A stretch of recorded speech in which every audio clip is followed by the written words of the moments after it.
Isang magandang hapon mga niibig na mga kapatid sa lahat ng dako. Saan man po kayo naroon, ano man po ang inyong ginagawa, kayo man po ay nasa biyahe, nasa trabaho, o nagpapahinga, nawa ay sumaatin ang biyaya at pagpapala ng ating dakilang Panginoong Hesukristo. Nais natin batiin lahat ng mga churches na patuloy na sumusuporta at sumusubaybay sa ating araw-araw na pagpapahayag ng mensahe sa huling panahon. Binabati po natin ang ating mga kapatid sa Samar, sa church nila Pastor Ronald at ang mga kapatiran doon. Binabati natin ang mga kapatid sa Las Navas sa pangunguna ni Brother Dondon Lacdao, at ganoon din ang ating mga kapatid sa Kalbayog, sa Kabatuan, sa pamumuno ni Pastor Roger Tumaraw.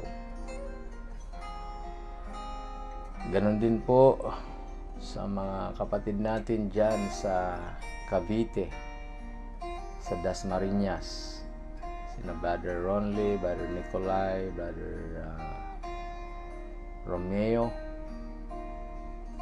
at lahat po ng mga kapatiran, mga sisters natin, sina Sister Benji at Sister Jeneline. Pagpalain po kayo ng ating Panginoon.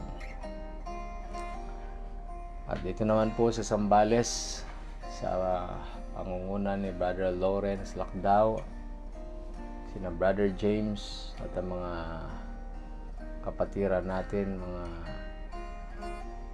young people at mga mothers, pagpalain po tayo ng ating Panginoon. Amen. Ganon din sa ating kapatid, si Brother Mark Lacdao, na siyang nagpapastor sa church po ng Hiporlos, Eastern Samar, bagong bukas na gawain ng Panginoon sa dako doon. Amen. Pagpalain po ang ating gawain doon. At sa church po ng Victoria, kina Pastor Alfred at ang mga kapatid natin. Sa Lawag, sina Pastor Michael Agag. Pagpalain po ang gawain doon. At Lord willing, isama po ninyo sa panalangin ang magaganap na krusada doon po sa church ng Lawag. 2 gabi na kung loloobin ng Diyos ay meron po tayong crusade sa mga covered court sa dako doon. Amen. At ibinabati din natin sina Pastor Al Sarmiento. At ganon din po sa mga kapatid natin sa Kinapundan Church na Pastor Robert. Amen. Ang ating mga kamanggagawa doon. Praise God. At lahat po ng mga kapatid natin sa ibang bansa, kina Sister Mary Ann Rigor, kina Brother Melvin Rigor, Brother Raymond Duyaw, at Sister Beverlyn Duyaw, Sister Nelia, pagpalain kayo ng Panginoon, Brother Rudy, Brother Iman, at sa lahat pa po ng mga nasa abroad at sa Macau, kababalik lamang po ni Sister Melinda at si Brother Marvin Bilog. Amen. Sa hindi po pagpapakatagal, tayo ngayon ay darako sa mensahe na ating tatalakayin Nais kong bumasa sa aklat ng John chapter 9. Sa 9 verse 1 to 3. Sabi po dito, "At sa pagdaraan niya ay nakita niya ang isang lalaking bulag mula sa kanyang kapanganakan. At tinanong sa kanya ng kanyang mga alagad na nagsasabi, 'Rabbi, sino ang nagkasala? Ang taong ito o ang kanyang mga magulang upang siya'y ipanganak na bulag?' Sumagot si Jesus, 'Hindi dahil sa ang taong ito ay nagkasala, di ang kanyang mga magulang man, kundi upang mahayag sa kanya ang mga gawa ng Diyos." Pagpalain po ng ating Panginoon ang kanyang mga salita na ating nabasa. Nais ko pong bigyan ng pamagat at talakayin natin ang isa sa mga binanggit ng mensahero sa ating kapanahunan, na kung saan sabi niya, God brings tensions into the church. Ang Diyos daw po ay nagpapadala ng tension sa loob ng iglesia. Pinapahintulutan ng ating Panginoon na magkaroon ng tension. Kung ating aalamin yung word na tension, ang kahulugan po nito ay the state of being stretched tight, mental or emotional strain. Ang tension po pala, ito yung parang hinahatak, ano po, ito po ay ini-stretch, inuunat yung ating mga mental, emotional strain. Yung strain po, yung sufferings, yung hirap. Yung ibig sabihin po nito na tension, yung nagpapadala ang Diyos ng mga distress and intensity of feeling, mga pagkabahala, mga pag-igting o binabanat yung ating emosyon, ng isang emosyon na para bagang hindi mo maintindihan, nalilito ka, nagkakaroon ng kalituhan. At lahat yan ay inaalaw ng ating Panginoon sa loob ng iglesia mismo. Kaya kung kayo ay member ng isang church at nakakaranas po kayo ng parang mga tanong sa inyong kaisipan at parang hirap kayong intindihin, bakit kaya sa loob ng iglesia ay ang akala ko ba ito ang katotohanan, bakit parang napakagulo, no? Parang doon sa loob ng church namin merong nangyayaring pagtatalo-talo. Doon sa loob ng church namin may mga kapatid na hindi nagkakaintindihan. Bakit kaya ang masaklap nito kung minsan sa loob ng church namin mga ngaral pa at hindi sila nagkakaunawaan. Yun ay mga katanungan sa ating isip na nakakaapekto sa ating kapayapaan, nakakaapekto sa ating kagalakan. Amen. So, marahil nagtatanong tayo, bakit nangyayari ang mga bagay na yan? Okay? So, dito sa ating teksto na ating ginamit, minsan na nagtanong ang mga alagad sa ating Panginoong Jesus, Nung nakita nila ang isang lalaking bulag na mula pa doon sa kapanganakan, sa pagkapanganak sa kanya, bulag na siya. Kadalasan po, yung may mga nabubulag na dahil sa polio, nagkasakit o natusok yung mata accidentally, yun po yung mga kababayan natin, kapwa natin na mga nabulag dahil sa na-aksidente sila. Ngunit dito sa ating nabasa sa pangyayari sa panahon ng ating Panginoon at ang kanyang mga alagad, ay merong isang ipinanganak na sanggol pa lang ay bulag na siya. Hindi na niya, nung siya nagkamalay, yun na ang kanyang kalagayan. Nagtanong ang mga alagad ng ating Panginoon. Sabi niya, "Who did sin?" Sabi niya, "Panginoon," sabi ng mga alagad. "Sino po ang nagkasala?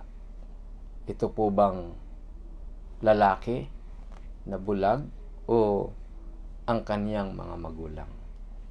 Baga, doon pa lang nagbubulong-bulungan, nagtatanong na sila. No, naghahanap sila ng kasagutan. Ang ating Panginoon ay sumagot ng ganito. Sabi niya, hindi dahil sa ang taong ito'y nagkasala. Yung kalagayan niya, wala siyang kasalanan, sabi ng Panginoon. Kahit ang kaniyang mga magulang. Sabi niya, kahit yung kaniyang mga magulang, hindi rin ito nagkasala. Kundi ang sagot ni Lord, nangyari ito sa kanya upang mahayag ang gawa ng Diyos. Malinaw na may mga pangyayari sa buhay natin na hindi maganda, ngunit ang dahilan pala ng Panginoon upang mag-manifest ang kaniyang kapangyarihan, upang ang kamay ng Diyos ay makakilos. Napakalinaw po yan. Ngayon, tingnan niya po natin ang sabi ng mahal na propeta na sinugo ng Diyos sa ating panahon tungkol sa bagay na ito. Sabi niya sa message niya na taking sides with Jesus, sabi niya, now this blind man was sitting there, and Jesus and his disciples come by. I think Jesus gave them a little lesson here. Nagbibigay ng konting lesson si Lord dito. When they seen this poor blind man, they thought, well, now surely there's a sin behind that somewhere. Nung makita nila yung bulag, nag-isip agad ang kanyang mga alagad na meron ditong bagay na pagkakasala. So, minsan ganoon sa buhay natin. Pagka merong tayong nakikita na hindi kaaya-aya na nangyari sa ating kapwa, sino kaya nagkasala sa kanila? Nag-iisip agad sila. Pagpatuloy natin, when we see something happen to a man, we always say, well, he sinned. Minsan, pag may nakikita daw po tayo na may nangyayaring hindi maganda sa kapwa natin, ang lagi natin iniisip at sinasabi, tingnan nyo, nagkasala siya. He got out of the will of the Lord somewhere. Ang agarang sinasabi ng tao, wala siya sa kalooban ng Diyos. When Brother Grace hit the post, he got out of the will of the Lord. Kapag meron isa tayong brother na nakabangga o nabangga siya sa pader o sa poste, ang sinasabi agad ng tao ay wala siya sa kalooban ng Diyos. lumabas siya sa kalooban ng Diyos. In somebody's idea, when the gun blowed up on me, well, he was out of the will of the Lord. Brother Neville hit the car, he was out of the will of the Lord. That's not exactly right. No, sir, it isn't.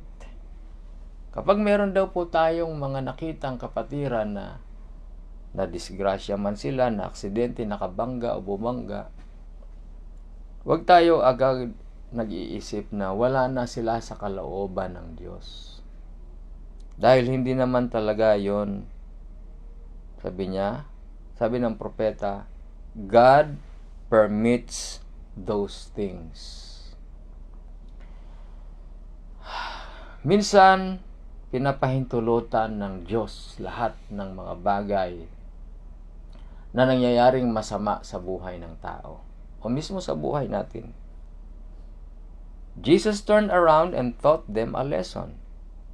They said, his father must have sinned, or did his mother sin, or did he sin? Jesus said, neither of them sinned, but the works of God might be made manifest. Amen. Hindi ang tatay niya ang nagkasala, hindi rin ang nanay niya, yung taong bulag na ito nating pinag-uusapan, maging siya, hindi siya nagkasala, kundi pinahintulot ng Panginoon ng mga bagay na ito upang ang mga gawa ng Diyos, ang kapangyarihan ng Diyos ay mahayag sa buhay ng taong bulag na ito. Amen. Kaya mga kapatid, kung minsan dumaranas tayo ng karamdaman sa loob ng tahanan, minsan nagkasakit yung anak mo, tapos meron na namang magkakasakit yung asawa mo, sunod-sunod na pagkakasakit sa pamilya. Alam nyo, nag-iisip tayo minsan, ano po, Lord, ano kaya ang pagkukulang ko? Ano kaya ang kasalanan ko? Nag-church naman ako, nagbibigay naman ako ng offering, at sa biyaya ng Diyos, nag-iikapo naman ako. Minsan iniisip natin, sino kaya ang nagkasala sa amin dito sa loob ng tahanan? Yun ay mga bagay na tension na dumarating sa atin. No? Minsan may mga pagkakataon, tapat ka naman sa financial, sa pagsuporta sa church. Pero bakit yung pag nagbi-business tayo, pag nagbi-business ka, parang palugi ng palugi. Parang hindi yata sunod-sunod na mga problema yung nangyayari sa buhay natin, mga failures, mga kabiguan, no? So, meron pang mga misunderstanding. Ang pinaka worst na nangyayari sa buhay natin, 'di ba? Minsan meron pa tayong mga mahal sa buhay na binabawian ng buhay. No, pinag-pray naman natin na sila ay gumaling. Ngayon, ang kasagutan sa hapong ito ay atin nang nakita na nung ang bulag na ito ipanganak, nag-isip sila, bakit ganon? Siguro may kasalanan sila. Nung na-encounter niya ang ating Panginoon, dahil sabi nga ni Lord, nangyari ito para mahayag ang kapangyarihan ng Diyos. So, ganun ba kabilis ang pagkahayag ng kapangyarihan ng Diyos? Ang Panginoon ay dumura sa lupa, tapos yung putik ay pinaghalon durat, lupa putik, ipinahid sa mata ng bulag. Mga kapatid, hindi nag-magic ang Panginoon na dumilat ka bulag, kundi binigyan pa ng Panginoon yung bulag ng participation na pumunta ka doon sa pool at maghilamos ka. Mga kapatid, nakita ng kanyang mga alagad yung pagdilat ng bulag na ito, na ever since hindi pa siya nakakita ng tao, ng kamay, ng itsura ng tao, dahil mula sa kanyang pagkapanganak ay bulag siya. Pero mga kapatid, sa pagkakataon na yon, sabi ng Panginoon, humayo ka, maghugas ka sa tangke ng silo. Ayan. At siya ay humayo, naghugas, at pagbalik niya, siya ay nakakita. Ibig sabihin, kapag may dumarating sa buhay po natin na mga tension, merong kapalit sa likod nito na magandang naghihintay sa atin. Mga minamahal na kapatid, wag lang po tayong sa panahon ng tension, wag lamang tayong manglulupaypay. Wag natin babaguhin ang ating sigasig sa paglilingkod sa Panginoon sa kalagitnaan ng mga tension na yan na nangyayari. Amen. Naalala nyo si Job? Di po ba? Si Job hindi nagkasala, pero dumating ang panahon, inalis sa kanya lahat, na meron siya, anumang blessing meron siya, nawala sa kanya lahat. Ngunit ang katuwiran ni Job, hindi siya nagkasala laban sa Diyos. Kundi sabi niya, dumating ako dito sa lupa na wala akong dalang bakahan, kambingan, ari-arian. Lumitaw ako dito na walang anuman. Aalis ako dito na wala rin. Dumating akong hubad, lumitaw akong hubad, aalis akong hubad. Ngunit sa kabila nung challenge na yon na binitawan ni Job, ibinalik sa kanya ng Panginoon ng doble ang mga pagpapala sa buhay niya. So, ganun din po tayo mga kapatid. Marahil sa ngayon, may mawala sa iyo. Marahil sa ngayon ay may kalugian sa iyo. Sa kabila ng pagiging tapat mo sa Diyos, ay may mga bagay na naalis. Ngunit kung ikaw ay magpapatuloy lamang sa katapatan, ibabalik sa iyo ng doble ng ating Panginoon.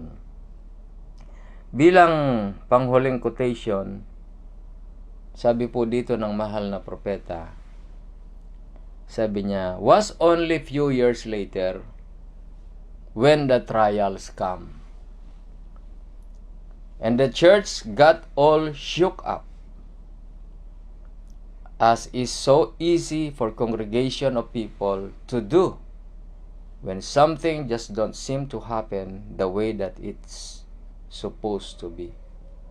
God makes it that way. God brings tensions into the church. Ito na po yung sinasabi natin na binanggit ng mahal na propeta na niyuyugyug ng Panginoon ang kanyang iglesia. Saan ka man ngayon iglesia, anong local church ka man naroon, mararanasan mo to na ang church na kinabibilangan mo, sabi dito ng propeta, ay yuyugyugin sa pamamagitan ng pagpapadala niya ng tension, yung strain, no? Iuunat. At ang dahilan, sabi po ng mahal na propeta, kaya magpapadala ng tension, upang ang bawat anak niya ay subukin. Yon. For every son, every daughter that cometh to God must be tried, yon, proven, tested. Ang anak ng Diyos, tinatried, kailangan ma-prove at ma-tested.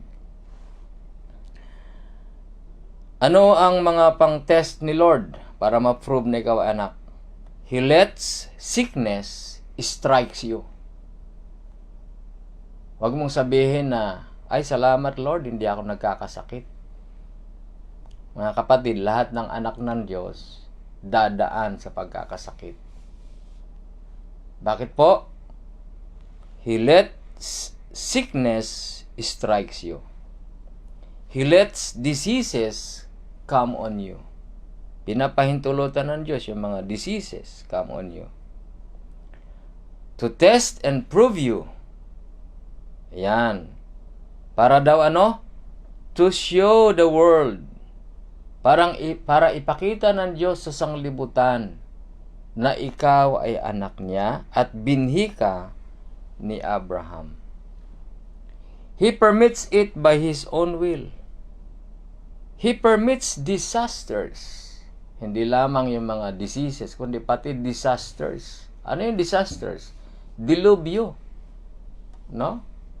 Mga bagyo sa buhay, mga kulimlim sa buhay. Lahat yan. He permits the friends to turn against you. Pahihintulutan niya, pati yung kaibigan mo.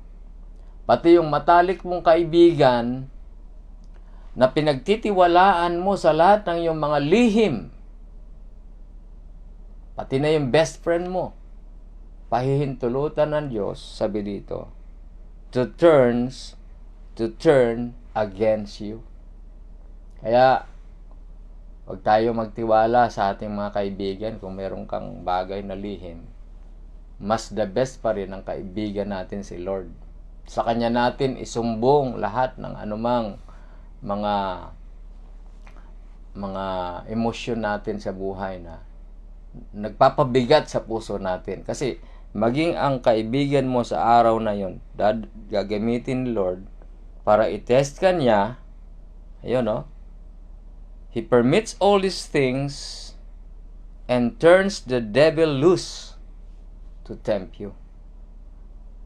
Yan. And He'll do all but take your life. He could throw you on a bed of affliction. He could turn your neighbors against you. He could turn the church against you. Pati yung simbahan. No? Pati yung church. Pwedeng gamitin pa ito para ikaw ay ibagsak o panghinain. He can do most anything. And it's God's will for Him to do it. We are taught that is more precious than gold to us. Pero lahat yun, kung ano man mga pangyayari sa buhay natin, mga kapatid, pinupurify lamang tayo. Pinupuro ka lamang ng Diyos bilang isang anak niya. Okay, sa iba mga minamahal na kapatid, sa pagtatapos, yung tension na nangyayari, katitisuran. Yung tension na nangyayari, kahinaan. Yung tension na nangyayari sa buhay, mga problema natin, yun ang magdadala sa kanila para sila'y lumayo sa Diyos, manghina, at makita yung true color nila if they are Christian. Kaya, yung mga ganitong believers sa church, maraming tanong, bakit kaya ganyan? Bakit kaya pastor pa naman yan? Deacon pa naman yan? Asawa pa naman ng pastor? No? Mang-aawit pa naman. Pag may mga ganong tension sa church, ang daming biniblame nitong mga taong ito na mga natitisod. Yun po yung mga mahihina at walang kapahayagan. Ngunit sa'yo bilang believer, sa'yo bilang isang tinawag ng Diyos na nananampalataya, na meron ka ng kapahayagan. Kapag meron ka ng kapahayagan, alam mo na ito'y mangyayari dahil binanggit na ng propeta at naririnig natin sa tuwing mangangaral ang ating pastor, naririnig natin na ang tension na to ay pahihintulutan. Kaya kapag meron ng kapahayagan ang isang mananampalataya, hindi nagbabago ang kanyang sigasig. Yan. Hindi niya hahayaan na yung tension na yan ang dahilan para hindi siya dumalo ng prayer meeting, hindi siya dumalo ng araw ng Sunday, hindi siya dumalo sa mga church activities at titigil na siya sa mga church activities dahil lamang sa tension. Hindi sila aatras. Hindi sila manghihina, kundi bagkus mga kapatid ay magpo-progress pa sila. Sila ay patuloy pang uusad sa kanilang pananampalataya. Kaya purihin ng Panginoon, mga minamahal na kapatid. Sa hapong ito, pagpalain po kayo ng ating dakilang Diyos. Anuman ang tension sa buhay natin, sa church natin, sa pamilya, inalaw ni Lord para lalo tayong kumapit sa Kanyang salita. Pagpalain po kayo ng ating Panginoon. Nais kong batiin sina Sister Jenna ng Zambales at sina Sister Melissa, Sister Marilo, sina Sister Marilyn at Sister Kayselyn na siya po ay kamakailan lang ay naoperahan sa kanyang goiter, kung di ako nagkakamali. So, nais niyang isama natin sa panalangin ngayon ang kanyang fast recovery. Pagpalain po kayo ng ating Panginoon at tayo magsasara sa isang maikling panalangin. God bless you, Brother Lawrence, at sa lahat pa ng mga kapatid, Brother Roger Lakdaw. Mga Lakdaw brothers, pagpalain kayo ng Panginoon. Tayo magsasara sa panalangin. O Diyos, salamat sa iyong salita. Salamat sa iyong paalala. Dalangin po namin si Sister Kayselyn sa kanyang sugat, sa kanyang operation. Kung paano mo pinahilom ang mga sugat ni Adam sa Genesis, sa Garden of Eden. Dalangin din po namin na ikaw ang magpahilom sa sugat ni Sister Kayselyn at ang kagalingan ay aming inaangkin. Pinupuri ka namin, pinapasalamatan. In the mighty name of our Lord and Savior Jesus Christ we pray. Amen. Amen. Pagpalain po kayo ng ating Panginoon. Sa mga hindi ko nabati, sina Sister Jingjing Miano, Brother Jetro, at iba pa, Sister Hazel, Pastor Robert, lahat po ng mga makakapanood pa ng Brother Jason. God bless you, Brother Jason. Pastor Michael Agag, God bless you. Amen. Si Mendonerong Waray, pagpalain ko po kayo. Sister Colleen, Sister Auring, Sister Auring Rigor. Amen. Praise God. At lahat ng mga kapatid natin dito sa Batang-Batang, pagpalain kayo ng Panginoon. Sister Beverlyn, salamat din sa iyong pagtsatsaga at pakikinig. God bless you all.